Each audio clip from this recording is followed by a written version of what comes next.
ठाण्यातील हिरानंदिनी मेडोज परिसरातील उघड्या नाल्यात मलनिस्सारण प्रकल्पातील पाणी सोडण्यात येत असून यामुळे या नाल्यातून पसरणाऱ्या दुर्गंधीमुळे स्थानिक रहिवासी हैराण झाले होते. तसंच त्यांच्या आरोग्याचा प्रश्नही निर्माण झाला होता. त्यावर तोडगा म्हणून हा नाला बंदिस्त करून त्यावर चार्जिंग स्थानक उभारण्याचा निर्णय पालिका प्रशासनानं घेतलाय. यामुळे हिरानंदिनी मेडोज वासियांची नाला दुर्गंधीतून सुटका होण्याची चिन्ह आहेत. हिरानंदिनी मेडोजमधील इमारतींमध्ये राहणाऱ्या हजारो नागरिकांचं आरोग्य उघड्या नाल्यामुळे धोक्यात आले. सुमारे 300 फूट उघड्या नाल्यामध्ये मलनिस्सारण प्रकल्पाचं पाणी सोडण्यात येत असून यामुळे नाल्यातून मोठ्या प्रमाणात परिसरात दुर्गंधी पसरते. या दुर्गंधीनं नागरिक हैराण झाले, शिवाय त्यांची रात्रीची झोपही उडालीये. याबाबत येथील नागरिकांनी जनसेवकाचा जनसंवाद या कार्यक्रमात आमदार संजय केळकर यांची भेट घेऊन निवेदन दिलं. यावेळी केळकर यांनी संबंधित अधिकाऱ्यांशी चर्चा करून काही उपाययोजना सुचवल्या. तर सोमवारी केळकर यांनी पालिका अधिकाऱ्यांसमवेत या नाल्याची पाहणी केली. यावेळी स्थानिक नगरसेविका स्नेहा आंबरे, महापालिकेचे अधिकारी खंडागळे आणि नागरिकही उपस्थित होते. या पाहणी दरम्यान या नाल्यावर PPP तत्वावर स्लॅब टाकून त्यावर चार्जिंग स्टेशन उभारण्याची सूचना केळकर यांनी अधिकाऱ्यांना केली. यामुळे परिसर दुर्गंधीमुक्त होऊन नागरिकांना दिलासा मिळेलच, शिवाय PPP तत्वावर हा प्रकल्प उभारण्यात येणार असल्यानं महापालिकेवर देखील आर्थिक बोजा येणार नाही असा दावा करत त्यांनी याबाबतचा प्रस्ताव तयार करण्याच्या सूचना अधिकाऱ्यांना केल्या. त्यानुसार लवकरच हा प्रस्ताव तयार करण्यात येऊन या कामाला गती मिळेल आणि रहिवाशांना दिलासा मिळेल अशी माहिती केळकर यांनी दिली. साहेब, हिरानंदिनी मेडोज येथील नाल्याची पाहणी करायला आले होते. काय समस्या होती? या ठिकाणी हजारोने लोक राहतात आणि आमच्या या ठिकाणच्या नगरसेविका स्नेहाताई आंबरे हे सर्व हे जागरूक नागरिक यांची मागणी होती आणि त्याच्यामुळे आज आम्ही ही पाहणी करायला आलो. तर सगळे नाले जे आहेत 200-300 फूट ते सगळे खुले नाले आहेत. काही नाल्यांच्यामध्ये HTPचं पाणी पण सोडलेलं आहे आणि त्याच्यामुळे इथल्या लोक इतके त्रस्त आहेत की या ठिकाणी त्यांना रोगराईला सामोरं जायला लागतं. आरोग्याला धोका निर्माण झालेला आहे आणि प्रचंड प्रमाणामध्ये दुर्गंधी येते. रात्री देखील त्यांना झोप उठते अशी परिस्थिती आणि त्याच्यामुळे याची पाहणी केली आहे. अधिकारीही बरोबर होते आणि ह्या नाल्याचा ओपन नाले आहेत आणि त्याच्यामुळे फार मोठा प्रॉब्लेम आहे. तर ते क्लोज करून त्या ठिकाणी काय करता येईल तर एखाद वेळ आम्ही तिथे चार्जिंग स्टेशनसुद्धा उभं करता येईल PPPच्या तत्वावर, किंवा मग महापालिकेच्या माध्यमातून त्या ठिकाणी स्लॅब टाकून हे नाले जे आहे ते बंदिस्त ठेवता येईल. तरच इथल्या लोकांचं स्वास्थ्य जे आहे ते सुधारेल. नाही तर ही सगळी मंडळी जी आहे ती या ठिकाणी त्यांच्या आरोग्याला फार मोठा धोका निर्माण झाला.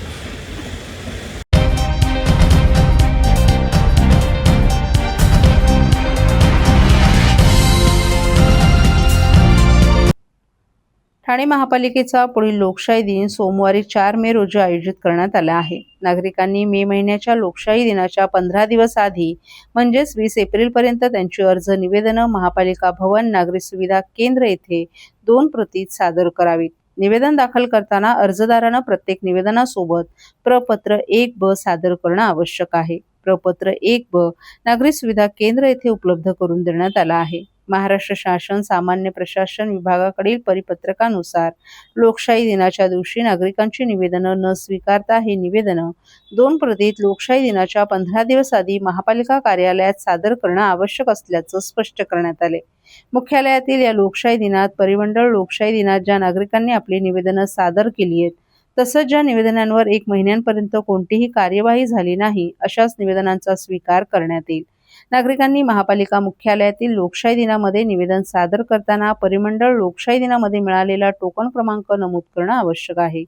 अर्जदारानं एका अर्जात एकच तक्रार सादर करावी. एकापेक्षा जास्त तक्रारी असलेला अर्ज स्वीकारला जाणार नाही. त्याचप्रमाणे आस्थापना विषयक विविध न्यायालयात लोक आयुक्त यांच्याकडे प्रलंबित असलेल्या प्रकरणांच्या तक्रारी, माहिती अधिकार कक्षेत येणारी प्रकरणं तसंच राजकीय पक्षांच्या, नगरसेवकांच्या, संस्थांच्या लेटरहेडवरील अर्ज, अंतिम उत्तर दिलं आहे किंवा देण्यात येणार आहे अशा प्रकरणी केलेला अर्ज, तक्रार वैयक्तिक स्वरूपाची नसेल तर असे अर्ज स्वीकारले जाणार नाहीत याची नोंद घ्यावी.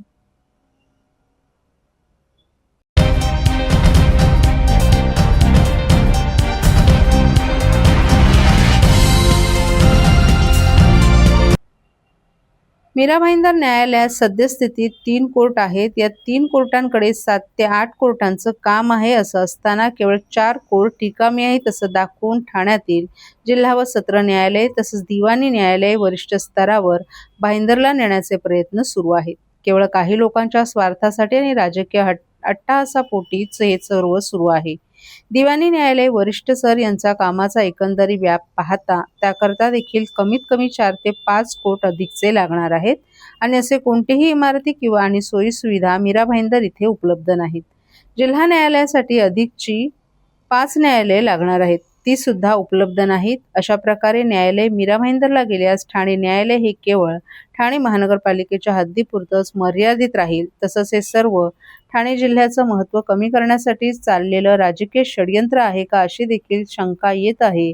असं झाल्यास या सर्व गोष्टींचा त्रास सामान्य जनतेला अधिकच होण्याची शक्यता नाकारता येत नसल्याचं सांगण्यात आलं. या संदर्भात ठाणे जिल्हा बार असोसिएशननं येऊन ठराव करून या निर्णयाला विरोध केलाय. ठाणे बार असोसिएशनचे अध्यक्ष ॲडव्होकेट प्रशांत कदम यांनी हा निर्णय बदलला नसल्यास 2 दिवस आम्ही सर्व वकील बांधव हाताला काळी फीत लावून निषेध व्यक्त करणार असल्याचं सांगितलं. मात्र 2 दिवसानंतर पूर्णपणे काम बंद आंदोलन तीव्र स्वरूपात करण्याचा इशाराही त्यांनी दिला आहे. ठाणे न्यायालयापासून वाशी कोर्ट त्यानंतर भिवंडी कोर्ट वेगळे करण्यात आले असताना मीरा भाईंदर येथे यापूर्वीच कनिष्ठ न्यायालय हलवण्यात आलं आहे. मुळात ठाणे कोर्ट 7,000च्या जवळपास वकील कार्यरत असून जर कामाची अशीच विभागणी होत गेली तर ठाणे कोर्ट फक्त ठाणे शहरापुरतं मर्यादित राहण्याची भीती निर्माण झाली आहे. त्यामुळे वकिलांना काम मिळणंही अवघड होईल. त्यामुळे शासनानं हा निर्णय त्वरित बदलावा अशी मागणी असल्याचं कदम यांनी स्पष्ट केलंय. सर, मीरा रोडमध्ये जे मीरा भाईंदरसाठी ऑलरेडी गेल्या वर्षी दिवाणी न्यायालय कनिष्ठ स्तराचे कोर्ट गेलेली आहे. ऑलरेडी तिथे आहे तेच काम खूप आहे. कोर्टाची संख्या अपुरी ठरते, न्यायाधीशांची संख्या अपुरी ठरते. गेलेल्या केसेस मिळत नाही आहे. 200-250चा बोर्ड असतो, मॅटर चालत नाही आहे. अशी परिस्थिती असतानासुद्धा तिथे दिवाणी न्यायालय वरिष्ठ स्तर आणि सत्र न्यायालय नेण्याचे प्रस्ताव दिसतो आणि त्या दृष्टीने आम्हाला पत्र मिळालं होतं माननीय जिल्हा न्यायाधीशांकडनं की असा प्रस्ताव विचाराधीन आहे म्हणून. त्यामुळे आम्ही आत्ता कालच जनरल बॉडी घेतली 6 तारखेला आणि सगळ्या सभासदांचा त्याच्यावर त्या पत्रावरती आणि एकंदरीत जो प्रस्ताव आहे त्याच्यावर सखोल चर्चा झाली. प्रत्येकाने आपली मतं मांडली आणि शेवटी असा निर्णय झाला की आपण 2 दिवस काळ्या फिती लावून काम करायचं, जेणेकरून वरिष्ठांना म्हणजे डिस्ट्रिक्ट न्यायालय, उच्च न्यायालय यांना आमच्या दुःख समजेल की आता ठाण्यातनं जर हे मीरा भाईंदरचं वरिष्ठ स्तर आणि जिल्हा न्यायालय जर गेलं तर हे ठाणं कोर्ट फक्त ठाणे म्युन्सिपल कॉर्पोरेशन पुरतं मर्यादित राहणार आहे. वकिलांची संख्या 7,000 आणि काम अतिशय कमी अशी अवस्था या ठाण्या न्यायालयाची होणार आहे. गेल्या वर्षी वाशीचं बायफर्केशन झालं, भिवंडीचं बायफर्केशन झालं. त्यामुळे ऑलरेडी या इथे कामं कमी झालेली आहे. वकिलांच्या अस्तित्वाचा आता प्रश्न निर्माण झालेला आहे. त्यामुळे सर्व वकिलांनी हा लढा द्यायचा ठरवलेला आहे. लढा देताना आम्ही आमची बाजू जिल्हा न्यायाधीश सर आणि उच्च न्यायालयांकडे निश्चितच मांडू आणि मला आशा आहे की खरी जी वस्तुस्थिती त्यांच्यासमोर कदाचित मांडली गेली नसतील ती आम्ही मांडल्यानंतर त्यांच्या लक्षात येईल की मीरा भाईंदरला हे कोर्ट नेलं तर फायद्यापेक्षा बराच तोटा होणार आहे. लिटिगेशन म्हणजे जे लिटिगंट आहेत त्यांचं नुकसान होणार आहे, कारण इन्फ्रास्ट्रक्चर नाही आहे तिथे, जागा अपुरी आहे आणि एवढा मोठं काम तिकडे सांभाळण्यासारखं माझ्या मते शक्य नाही आहे. तर आमचा प्रयत्न तर चालू आहे. आता आज उद्या काय होतं त्याची वाट बघतोय. काय वाटतं याच्या निर्णयामध्ये बदल होईल? आशा तर आहे की सगळे सरासर विचार करून सगळे न्यायमूर्ती असल्यामुळे, न्यायाधीश असल्यामुळे वस्तुस्थितीचा सखोल अभ्यास करणार. ते नक्की आमची बाजू ऐकून घेतील ते आणि आम्हाला पूर्ण विश्वास आहे की हा निर्णय रद्द करण्यात येईल त्यांच्या वतीने आणि जे पूर्ववत आहेत त्याप्रमाणे काम चालू होईल. निर्णय रद्द झाला नाही तर वकील संघटनेचं पुढचं पाऊल काय? निर्णय रद्द झाला नाही तर कालच्या विशेष सर्वसाधारण सभेमध्ये आम्ही वकिलांनी आवाहन केलेले की कामावरती स्वेच्छेने अलिप्त कामापासून राहायचं. हे 2 दिवसाचा अशा प्रकारचा काळ्या फीत लावून निषेध झाल्यानंतरचा. आता परवा बघू आता कसं काय होतं, पण आम्हाला ती वेळ येणार नाही अशी आशा आहे. या 1-2 दिवसात काहीतरी चांगलं घडेल, गोड बातमी मिळेल असं वाटतंय.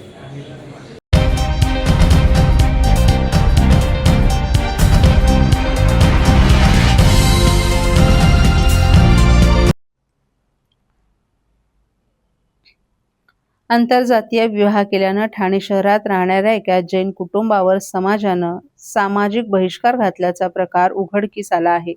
या प्रकरणी या कुटुंबानं पोलीस यंत्रणेसह सरकार दरबारी खेटे घालूनही न्याय मिळत नसल्याची माहिती ॲडव्होकेट सागर कदम यांनी एका पत्रकार परिषदेत दिली आहे. सोहनलाल छबिललाल जैन असे या बहिष्कृत कुटुंबाच्या प्रमुखाचं नाव आहे. ते नामदेववाडी पाचपाकडी येथे वास्तव्यास असून त्यांना आणि त्यांच्या कुटुंबियांना गेल्या 4 महिन्यांपासून या बहिष्काराचा सामना करावा लागतोय. ॲडव्होकेट सागर कदम आणि सोहनलाल जैन यांनी सांगितलं की 2025 मध्ये बिसा नरसिंहपुरा दिगंबर जैन समाज मुंबई यांच्या वतीनं श्री बिसा नरसिंहपुरा दिगंबर जैन समाज या ट्रस्टची स्थापना करण्यात आली. हा ट्रस्ट स्थापन करण्यामागे समाजाचं कल्याण आणि धार्मिक सांस्कृतिक चळवळ चालवणं हा उद्देश होता. मात्र या ट्रस्टचे अध्यक्ष महावीर धुलचंद टाया यांनी या उद्देशालाच हरताळ फासलाय.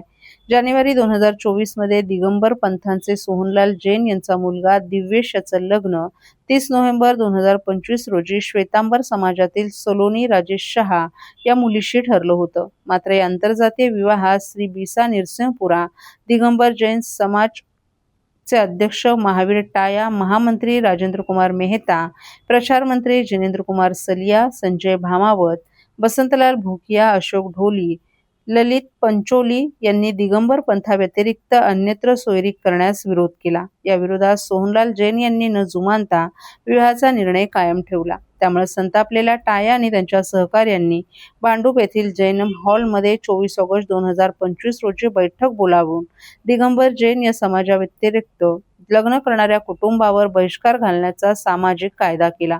या कायद्यानुसार जो बहिष्कृत कुटुंबाला आपल्या कार्यक्रमात बोलवेल त्यालाही बहिष्कृत करण्याचा नियम घालण्यात आला. त्यानंतर 16 नोव्हेंबर रोजी झालेल्या बैठकीत सोहनलाल यांच्या घरातील लग्न समारंभास उपस्थित राहणाऱ्या दिगंबर समाजातील नागरिकांना दंड आणि बहिष्कार अशी शिक्षा भोगावी लागेल अशी घोषणा सोहनलाल यांच्या उपस्थितीत करण्यात आली. तसंच कोणालाही आमंत्रण पत्रिका दिल्यास लग्न करण्याची धमकी सोहनलाल यांना देण्यात आली. 30 नोव्हेंबर रोजी दिव्येश आणि सलोनी यांचा विवाह लग्नविधी संपन्न झाला. या सोहळ्यात उपस्थित राहिलेल्या लोकांना माफीपत्र देण्यास लावून 11,000 रुपये दंडाची रक्कम भरण्याचे आदेश व्हॉट्सअप ग्रुपवर देण्यात आले. त्यानंतर 21 डिसेंबर 2025 रोजी सोहनलाल यांच्या मूळ गावी सभा बोलावून सोहनलाल जैन आणि त्यांच्या कुटुंबियावर जाहीरपणे सामाजिक बहिष्कार घालण्याची घोषणा करण्यात आली. त्यानंतर समाजानं सोहनलाल जैन यांच्याशी असलेले संबंध तोडले असून गेल्या 4 महिन्यांपासून त्यांना कोणत्याही शुभ अशुभ कार्यात सहभागी करून घेतलं जात नाही. सामाजिक मेळाव्यात तसंच समाजातील कोणत्याही व्यक्तीशी कौटुंबिक किंवा व्यावसायिक संबंध ठेवण्यास प्रतिबंध करण्यात आलाय. या प्रकरणी सोहनलाल जैन यांनी नौपाडा पोलीस ठाण्यात लेखी तक्रार देऊनही कोणत्याही प्रकारची कारवाई करण्यात आली नसल्याचं ॲडव्होकेट सागर कदम यांनी सांगितलं. हे ज्या प्रथा आहेत, आता शहरामध्ये आपण राहतो, आता हे शहरापर्यंत आलेले आणि बरीचशी लोक जी आहेत, म्हणजे ह्यांची केस यायच्या आधी पण आमच्याकडे बरेचसे पुरावे सापडले की यांच्यासारखे बरेचसे यांच्या समाजाचे जे आहेत लोक, तर ती जी लोक आहेत तर त्यांच्या विरुद्ध पण अशा प्रकारचे फरमान काढून त्यांना बहिष्कृत केलेले. माझ्याकडे स्वतः गावच्या तर केस गावाला होतातच या गोष्टी, म्हणजे गावाच्या साईडचे पण वेगळे. आणि समाज, कुठलाही समाज जो आहे, म्हणजे हा पुढारलेला हा मागासलेला असं काही राहिलेलं नाही. प्रत्येक समाजामध्ये या गोष्टी आहेत आणि हे फक्त सत्ता कारण आहे, दुसरं काही नाहीये. ह्याच्यामध्ये फायदा जो आहे तो सत्ता ताब्यात घ्यायचा आणि लोकांना घाबरून ठेवायचं, जेणेकरून सत्ता कायम यांच्याकडे राहील. समाजाची जी सत्ता आहे, पॉलिटिकल सत्ता जशी असते तो वेगळा पार्ट आहे, पण समाजाची जी सत्ता आहे ती कंट्रोल करणं हा ह्याचा मुख्य पार्ट आहे. दुसरा कुठलाही पार्ट ह्याच्या मागे असू शकत नाही. यांच्या मुलाने आणि जे सुनेने कुठलीच चूक केली नाहीये, तरी सुद्धा फक्त आपली पॉवर दाखवणं आणि यांना याच्यासाठी बहिष्कृत केलेलं आहे. ते खूप वाईट आहे. आणि माझं म्हणणं आहे, प्रत्येक नागरिकांनी अशा गोष्टी काही होत असतील तर याच्यासाठी कायदा आलेला आहे. महाराष्ट्र शासनाने कायदा आणलाय 2016ला, तर त्याच्याप्रमाणे गुन्हे दाखल करावे, जेणेकरून एक भीती आणि वचक बसेल. आणि याच्या संदर्भात आपल्या माध्यमातून, मीडियाच्या माध्यमातून, न्यूजपेपरच्या माध्यमातून लोकांपर्यंत कळेल की बाबा हे आहे, हे बेकायदेशीर आहे. नाही तर कारण बरेच लोक यांच्यासारखे जे आहेत ते सहन करत राहतात, या गोष्टी बाहेर येत नाहीत. ते बिचारे व्हिक्टिम आतमध्ये स्वतःला त्रास करून घेतात, दुसरं काही करत नाही, त्यांच्याकडे उपाय नसतात. मग त्यांच्या हातापाया पडून लोकांचे असे जे आहेत किंवा मग आर्थिक जे आहेत, जसं एक्सटॉर्शनचा आम्ही केस टाकले की पैसे डिमांड करतात, ते अशा प्रकारे ते मग सेटल करून मग ते जे आहेत विषय संपवले जातात. तर त्याची भ्यायची काही गरज नाही. याच्यामध्ये कायदा आलाय, त्याच्यामुळे गुन्हे दाखल करा आणि अशा लोकांना शिक्षा होईल याच्यासाठी प्रयत्न करा. थँक्यू.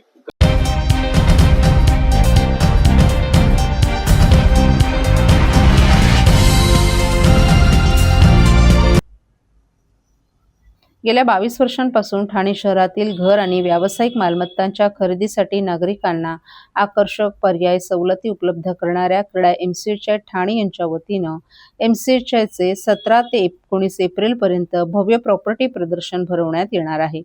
ठाणे पश्चिम येथील बाळकोम येथील दोस्ती काउंटी येथे सकाळी 11 ते सायंकाळी 7 पर्यंत या प्रदर्शनात ग्राहकांना शेकडो गृह आणि वाणिज्य प्रकल्पातून पसंतीच्या मालमत्तेची निवड करता येणार आहे. या प्रदर्शनात कर्जपुरवठा करण्यासाठी बँका आणि खाजगी वित्तीय संस्थांची दालनं देखील असणार आहेत. क्रीडा एमसीएचचे ठाणेचे अध्यक्ष सचिन मिराणी यांनी एका पत्रकार परिषदेत ही माहिती दिली. क्रीडा एमसीएचचे पूर्वीचे अध्यक्ष जितेंद्र मेहता, क्रीडा एमसीएचचे ठाणेचे नवनिर्वाचित अध्यक्ष विभव बोरकर, खजिनदार जय वोरा, क्रीडा एमसीएच ठाणेच्या युवा शाखेचे अध्यक्ष निकित नेता आदींसह पदाधिकारी आणि प्रमुख सदस्यही उपस्थित होते.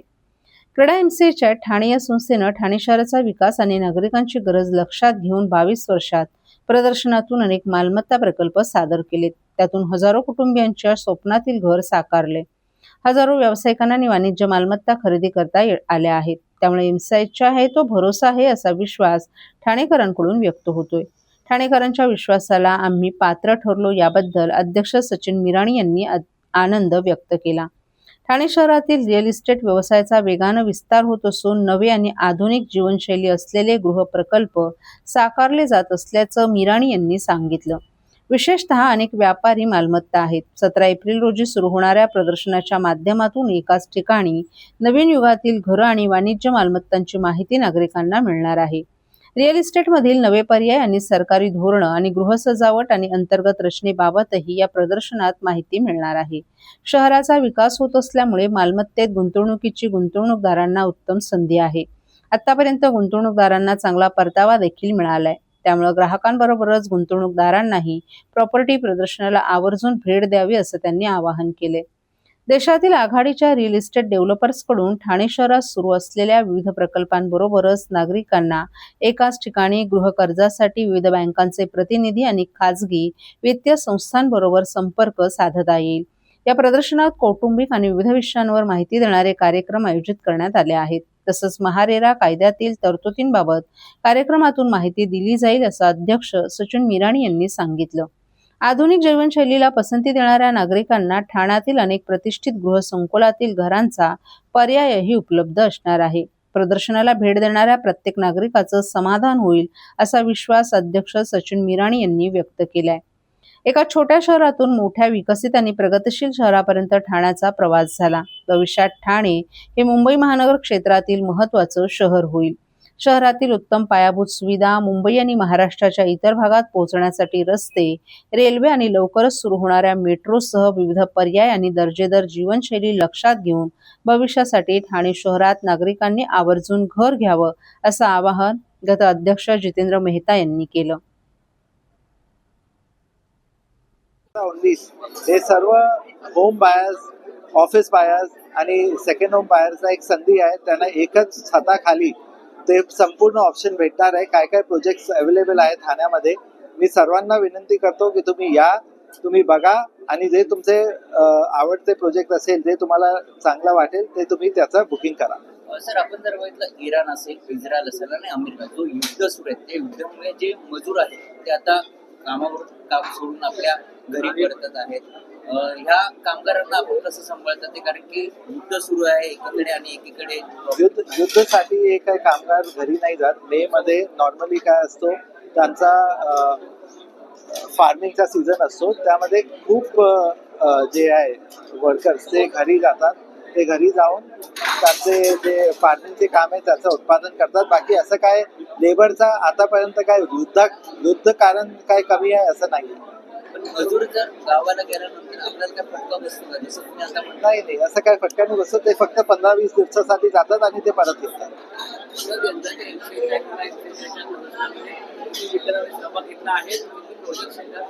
टोटल 30 बिल्डर्स आहेत त्यांनी सहभाग घेतलाय आणि करीबन 100 प्रोजेक्ट्स आहे जे डिस्प्लेमध्ये आहे. कारण काय एक डेव्हलपरचं 2 ते 3 प्रोजेक्ट असतात. सर्वांनी भाग घेतलाय. तुम्ही या त्यावेळी बघा तर तुम्हाला समजेल. सर, एकीकडे रिडेव्हलप